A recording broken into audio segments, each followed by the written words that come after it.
제가 지금까지 말씀드린 거를 바탕으로 우리가 한번 생각을 해보자고요.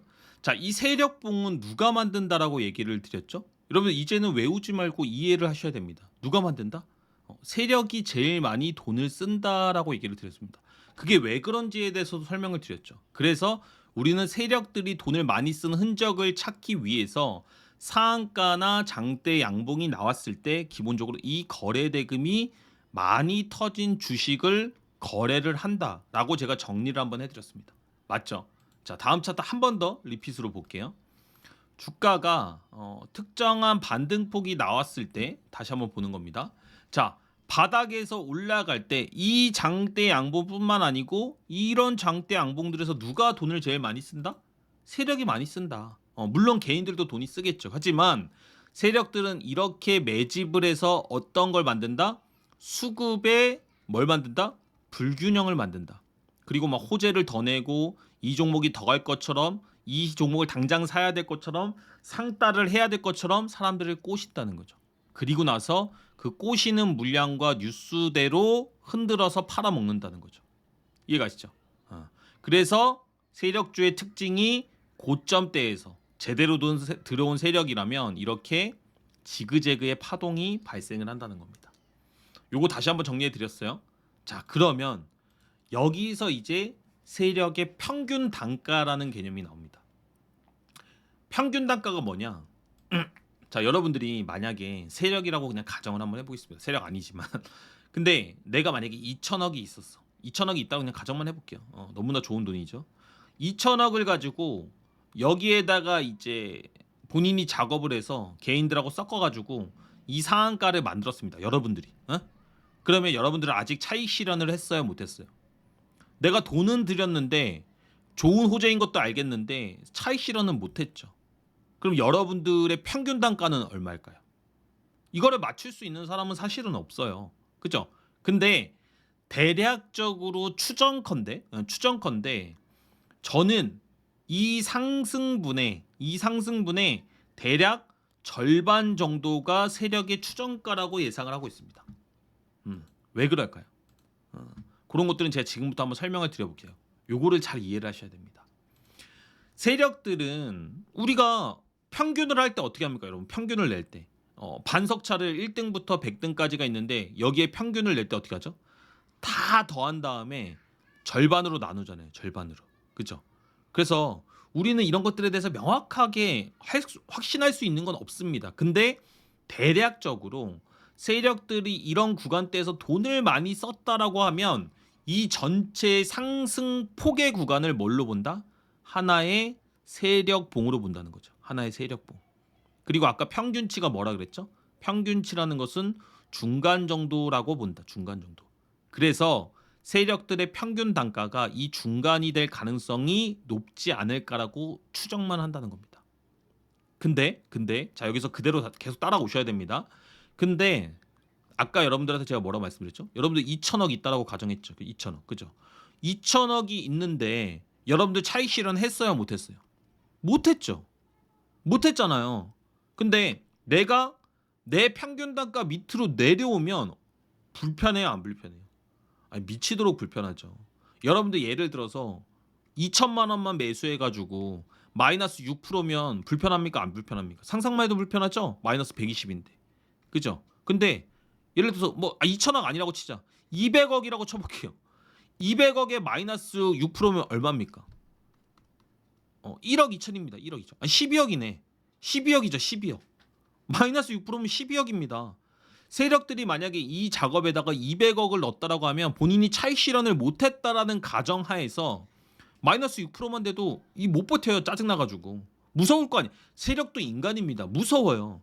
그래서 세력들의 종목들을 보니까 패턴이 어떻게 되더라? 통상적으로 이 중간, 이 상승치에 중간 값을 안 내려오고 위에서 지그재그 이런 식으로 횡보를 하더라. 제가 통계를 내보고 제가 실제로 움직임을 관찰해 보니까 그렇다는 겁니다. 제 이론으로 시장을 분석하고 제 이론으로 종목들을 매매를 하다 보니까 그런 현상들이 발생을 한다는 겁니다. 그럼 이걸 차트로 한번 보도록 하겠습니다. 자, 보세요. 계양전기는 이 구간대에서 뭐 물량을 해소했고 어쩌고저쩌고 했는데 결국에는 장대 양봉이 이 마지막 봉에서 나왔습니다. 자, 이 마지막 봉에서 나왔으면 우리는 뭘 유추할 수가 있다? 첫 번째, 우리 종합적으로 배운 거 다 해보는 겁니다. 앞에 정배열 구간이 길었다라고 한다면 거기는 이제 뭐다?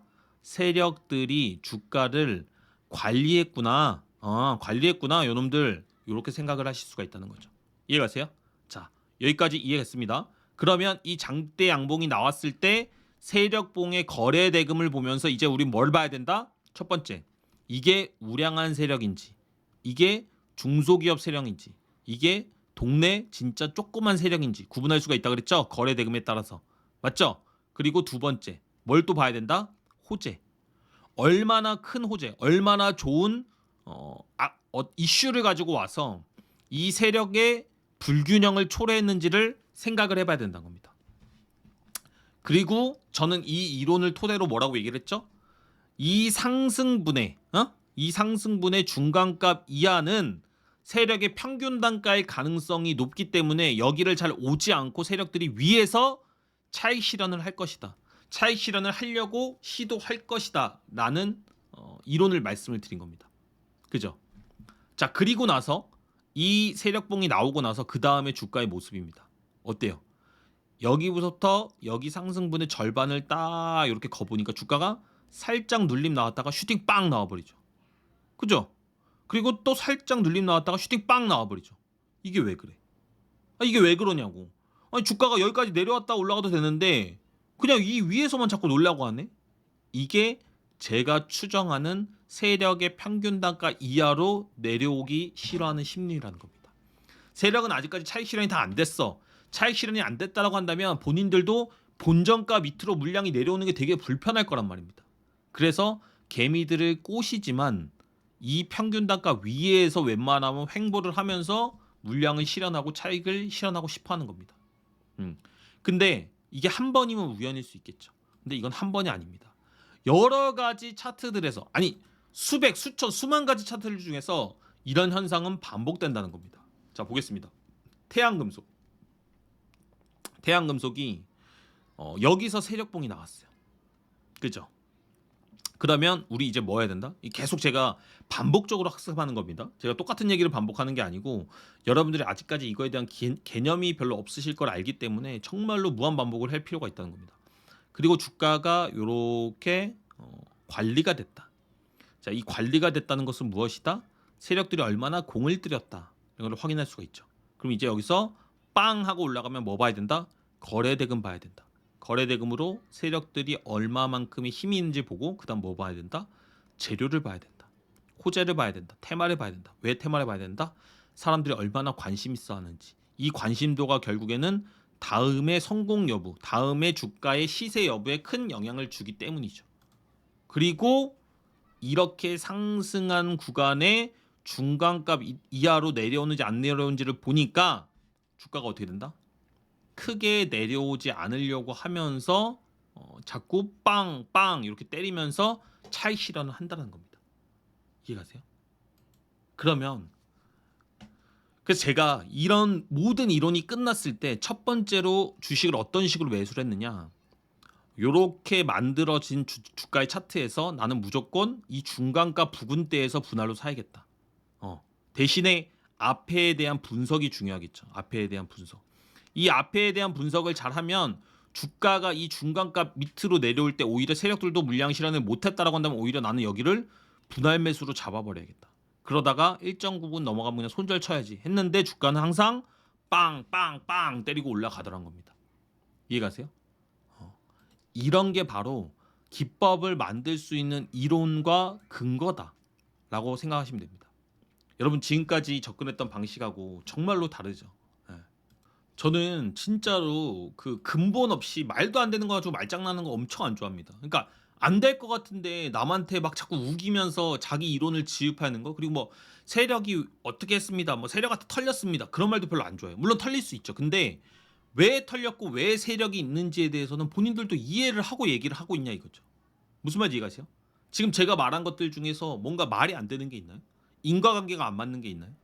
물론 제가 모든 세력에 대해서 나는 이거 확신합니다 라고 말씀드릴 순 없지만 지금까지 저는 10년이 넘게 이런 투자들을 통해서 크게 손실 보지 않고 꾸준한 수익을 낸 몇 안 되는 투자자라는 겁니다. 물론 제가 돌침대기법이나 이런 것들은 조금 다른 로직이에요. 근데 그 다른 로직의 기반에 뼈대에 이 세력의 물량 처리하는 것들이 다 녹아 있다는 겁니다. 그래서 여러분들도 이걸 이해를 하셔야 돼요. 진짜 중요한 겁니다. 아무도 이렇게 설명하는 게 없다는 걸 저는 알고 있습니다. 대우부품 보겠습니다. 몇 종목만 더 볼게요. 자, 대우부품 보니까 어때요? 상승 빵, 거래대금 빵. 그럼 이제 앞에를 해석해야 된다. 뭘? 호재, 기간, 그리고 거래대금 이런 것들을 해석을 해야 된다. 그러면 역배열은 무조건 안 되냐? 그건 아닙니다. 역배열이어도 여러분 재료가 좋고 세력들이 거래대금을 터트렸다라고 한다면 이렇게 생각해 볼 수 있는 거죠. 아, 얘네가 준비는 없었는데 즉흥적으로 재료가 좋고 거래대금 쏘니까 그냥 세력들이 매집해서 땡기나 보다 이렇게 생각할 수도 있다는 겁니다. 무조건 역배열은 공을 안 들였으니까 안 돼 이건 아니에요. 아시겠죠? 정배열이 더 좋을 뿐이지 역배열은 무조건 안 되는 아니야. 역배열이려면 대신에 재료가 좋아야 되고 거래대금도 더 커야 된다 이런 말씀을 드리는 겁니다. 요 이해 가시죠? 그리고 상승하고 나니까 그다음 뭘 해야 된다? 주가가 절반값으로 오니까 어떻게 돼요? 여기서 한번 또 빵, 여기서 한번 또 빵, 여기서 한번 또 빵. 희한하죠, 여러분. 근데 자, 중요한 거 나옵니다. 근데 여기서 주가가 빵 하니까 이제는 요 밑으로 내려오네. 맞죠? 내려오잖아. 저는 이게 여기서 이제 물량 처리가 끝났기 때문에 주가가 내려와도 크게 무리가 없구나. 보면 차트가 빵 때렸으니까 이미 차익 실현에서 본전 이상 수익 실현을 했기 때문에 이제부터는 주가가 자기가 가고 싶은 대로 가게끔 만들어주고 나중에 오히려 이런 데서 조막 쏜 애들이 또 작업을 들어서 또 빵 해먹는다는 거죠. 세력들의 손바뀜이 이런 데서 일어난다라고 보시면 되겠습니다. 이해가시나요? 자, 러셀 한번 보도록 하겠습니다. 러셀. 자, 러셀 한번 볼게요. 주가가 이렇게 움직입니다. 이렇게. 요거 뭐다? 관리다.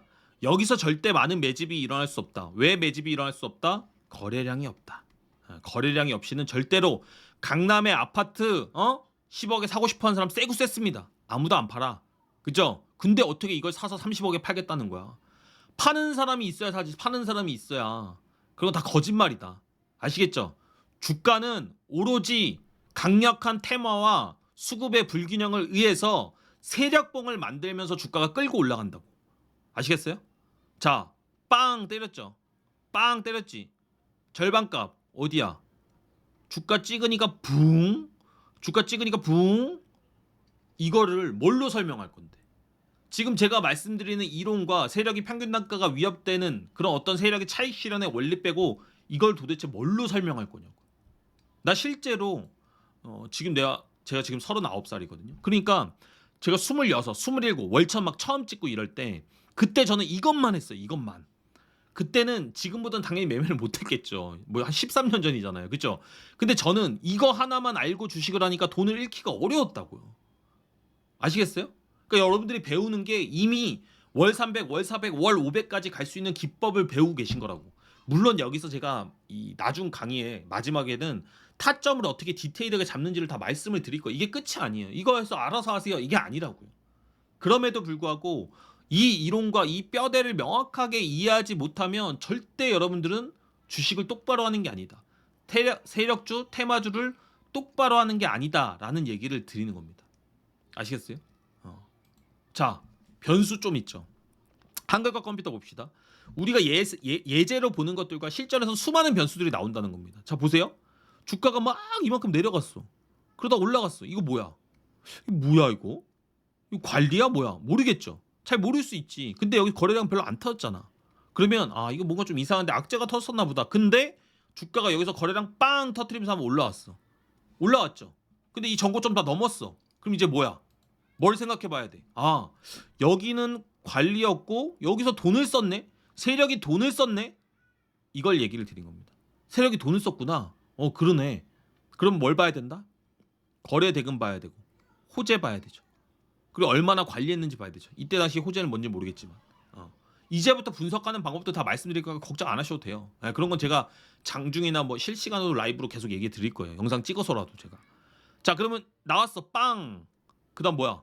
중간값 깨냐 안 깨냐. 깰 것 같아 보였지만 여기서 한번 바로 단기 반등 딱 주잖아요. 이게 몇 프로다? 이게 막 7에서 10%까지 가요. 그리고 또 이 저점 깨고 났지만 또 빵! 어? 아니 이게 왜 이러냐고. 여러분들이 근데 이 세력에 대한 분석만 제대로 하면 이런 차트들을 수만 장, 수천 장을 다 돌려봐도 대부분의 확률로 90% 이상이 저렇게 한 번씩 움직여준단 말이에요. 왜? 세력들이 차익 실현을 하기 위해서. 세력들은 무조건 차익 실현을 해야 되거든. 그래서 우리는 이 대전제를 가지고 앞으로 제가 말씀드리는 타점을 설정을 해서 여러분들이 조금 더 안전하고 확실하고 근거 있는 매매를 하실 겁니다. 여기까지는 제가 일봉에 대한 얘기, 테마주에 대한 얘기, 세력주에 대한 얘기들을 좀 짧게 한번 찍어봤습니다. 그럼에도 여러분 정말 엑기스적인 내용들을 많이 담았고요. 여러분들이 솔직히 지금까지 들었던 주식 강의, 주식 이론 이거에 진짜 발끝에도 못 미칠 거라고 저는 확신합니다. 모든 것들은 인과관계, 근거가 있어야 돼요. 아시겠죠? 이렇게 좀 설명을 드리고 타점적인 얘기도 한번 드려보도록 하겠습니다.